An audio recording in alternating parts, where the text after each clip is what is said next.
اسلامی جمہوریہ ایران کے محکمہ سیاحت کا ایک وفد ہندوستان کے دورے پر ہے، جس نے ایران کے سیاحتی مقامات کو متعارف کرانے کے لیے دہلی میں بھی پروگرام منعقد کیے۔ ہندوستان کے زیر انتظام کشمیر میں سیکیورٹی فورسز اور عسکریت پسندوں کے مابین ہونے والی فائرنگ سے 2 فوجی اہلکار اور 6 عسکریت پسند جاں بحق ہو گئے۔ جموں کشمیر کے بارہمولہ میں ہفتے کی صبح فوج کے اہلکاروں کی فائرنگ کے بعد 3 عسکریت پسند جاں بحق ہو گئے۔ اس سے پہلے جمعے کی صبح جموں کشمیر کے کٹھوعہ میں سیکیورٹی فورسز اور عسکریت پسندوں کے درمیان انکاؤنٹر ہوا تھا۔ کٹھوعہ کے علاقے کھنڈارا میں ہندوستانی فوج نے آپریشن کے دوران 3 عسکریت پسندوں کو مار گرایا تھا۔ اس کے بعد سپہر 3:30 بجے فوج کے جوانوں نے کشتواڑ میں ایک اور آپریشن شروع کیا اور فائرنگ کا تبادلہ ہوا، جس میں ہندوستانی فوج کے 2 اہلکار ہلاک ہو گئے تھے۔ 2 دیگر فوجیوں کو بھی گولیاں لگی اور ان کا علاج چل رہا ہے۔ ٹورزم روڈ شو دہلی میں بھی منعقد ہوا، جس میں خاص کر سیاحت کے شعبے میں ایران اور ہندوستان کے درمیان باہمی تعاون کے امکانات پر غور کیا گیا۔ اسی سلسلے میں ایران کا ایک وفد ہندوستان کے دورے پر ہے، جس نے دہلی میں ٹورزم شو کیا، جہاں مختلف شعبوں سے تعلق رکھنے والی ایرانی اور ہندوستانی شخصیتوں نے حصہ لیا۔ اس روڈ شو کا مقصد ایرانی سیاحت کو فروغ دینے کے لیے ایران کے سیاحتی مقامات و امکانات کو ہندوستانی سیاحوں کے لیے متعارف کرانا ہے۔ بہت سمبھاونائیں ہیں، بڑی خوبصورت جگہ ہیں، اور جیسا میں نے بتایا شیراز، اصفہان، مشہد، قوم سب جگہ گھومنے کی بڑی اچھی جگہیں ہیں، اور ہمارے اور ان کے ایرانیوں کے آرکیٹیکچر میں، پوئٹری میں، لینگویج میں بڑی ہی سملیرٹیز ہیں۔ اس نشست میں کہا گیا کہ ایران اور ہندوستان کے تعلقات صدیوں پرانے ہیں اور دونوں ملکوں کی ثقافت و تمدن، زبان اور فن معماری میں کافی یکسانیت ہے۔ بھارت اور ایران کے بیچ میں جیسا کہ ہم جانتے ہیں سمبند نہ کیول پراچین ہیں، بہت ہی مضبوط بھی ہیں، اور بہت سالوں سے جو ہے ہم ایک دوسرے کے شیتروں میں جاتے آتے رہے ہیں۔ پہلے ان کو ٹریولرز کہا جاتا تھا، اب وہ ٹورسٹ ہو گئے ہیں۔ بٹ سنسکرتی ہو، بلٹ ہیریٹیج ہو، انٹینجبل کلچر ہو، ان سب میں ہماری بہت ساری شیئرڈ جو ہے سمبھاونائیں ہیں۔ ایران نے حال ہی میں ہندوستانی سیاحوں کو جذب کرنے کے لیے ہر 6 مہینے میں بغیر ویزے کے 15 دنوں کا ایران کا سفر کرنے کی اجازت دی ہے۔ سال گذشته نزدیک 60 میلیون گردشگر از ہند به دہلی میں متعین ایرانی سفیر ایرج الہی نے کہا کہ گزشتہ سال ہندوستان سے 6 کروڑ سیاحوں نے دنیا کے مختلف ملکوں کا دورہ کیا، جن میں ایران کا سفر کرنے والے سیاحوں کی تعداد کم رہی ہے۔ اسی بات کے پیش نظر ہم نے ایران کے سیاحتی مقامات سے ہندوستانیوں کو آگاہ کرانے اور ویزے میں سہولت فراہم کرنے کا فیصلہ کیا۔ Iran tourism road show Delhi سے پہلے ممبئی اور حیدرآباد میں بھی منعقد ہوا، جس کے دوران ایران کے سیاحتی مقامات سے لوگوں کو آگاہ کیا گیا۔ یکی از هدفهای برگزاری برنامه‌های معرفی به ایران کے نائب وزیر سیاحت علی اصغر شالبافیان نے کہا کہ اس روڈ شو کے انعقاد کا ایک مقصد سیاحوں کو ایران کی حقیقی صورتحال سے آگاہ کرنا ہے کہ یہ ملک سیاحوں کے لیے پرامن اور محفوظ ہے۔ گزشتہ سال ایران نے 60 لاکھ غیر ملکی سیاحوں اور مسافرین کی میزبانی کی، جن میں ہندوستانیوں کی تعداد 58,000 رہی۔ ایران کے اس وفد میں 11 ٹور آپریٹر بھی آئے ہیں، جنہوں نے سیاحتی تجارت کے فروغ کی کوششیں انجام دیں۔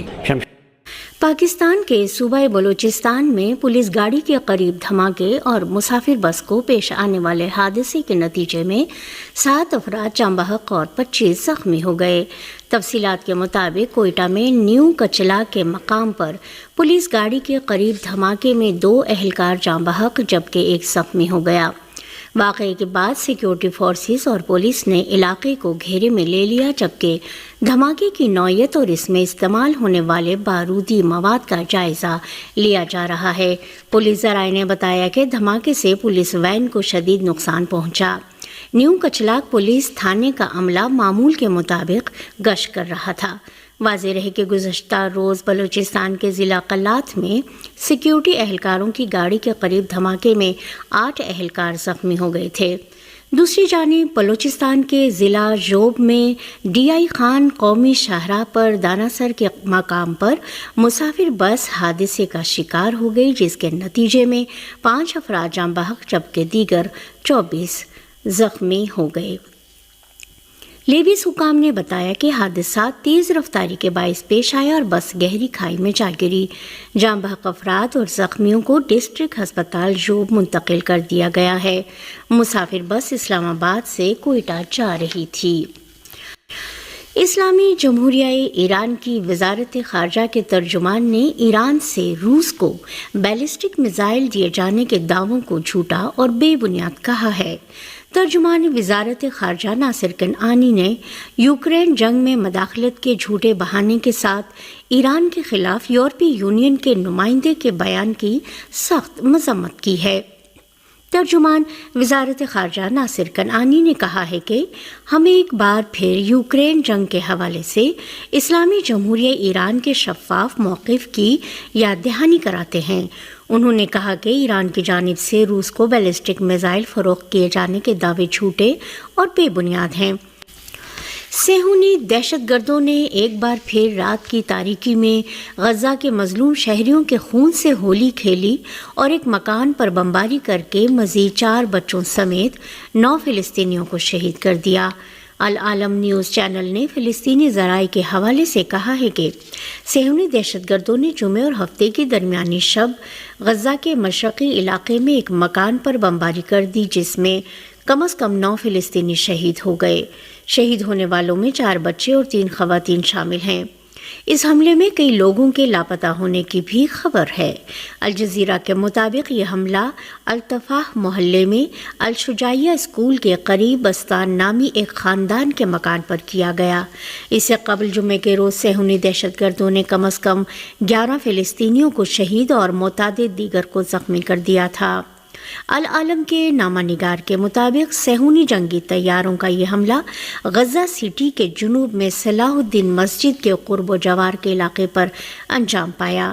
اس کے علاوہ صہیونی دہشت گردوں نے المواسی کیمپ پر ایک بار پھر گولہ باری کی، جس میں متعدد فلسطینی زخمی ہو گئے۔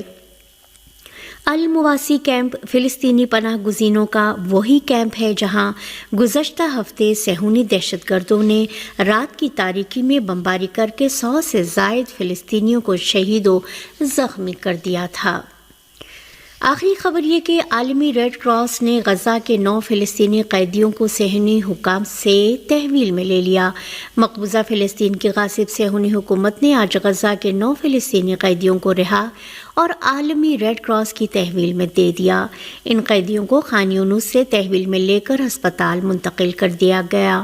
اس سے قبل صہیونی حکام نے 40 سے زائد فلسطینیوں کو رہا کیا تھا، جن میں بعض ایسے فلسطینی قیدی شامل تھے جنہیں بلا سبب گرفتار کیا گیا تھا اور ان کے جسموں پر ایذا رسانی کے نشانات موجود تھے اور قید کی مدت پوری ہونے پر انہیں رہا کیا گیا تھا۔ صہیونی جیلوں میں بند فلسطینی قیدیوں کی تعداد بڑھ کر 9,900 ہو گئی ہے، جو جیلوں کی ابتر صورتحال میں قید کی مدت پوری کر رہے ہیں، جبکہ ایسے فلسطینی قیدیوں کی تعداد جدا ہے جو صہیونی فوج کے ماتحت کیمپوں میں زندگی گزار رہے ہیں۔ فلسطینی قیدیوں کی حامی تنظیم نے بھی اعلان کیا تھا کہ غربی اردن کے 9,300 سے زائد فلسطینی صہیونی جیلوں میں زندگی بسر کر رہے ہیں۔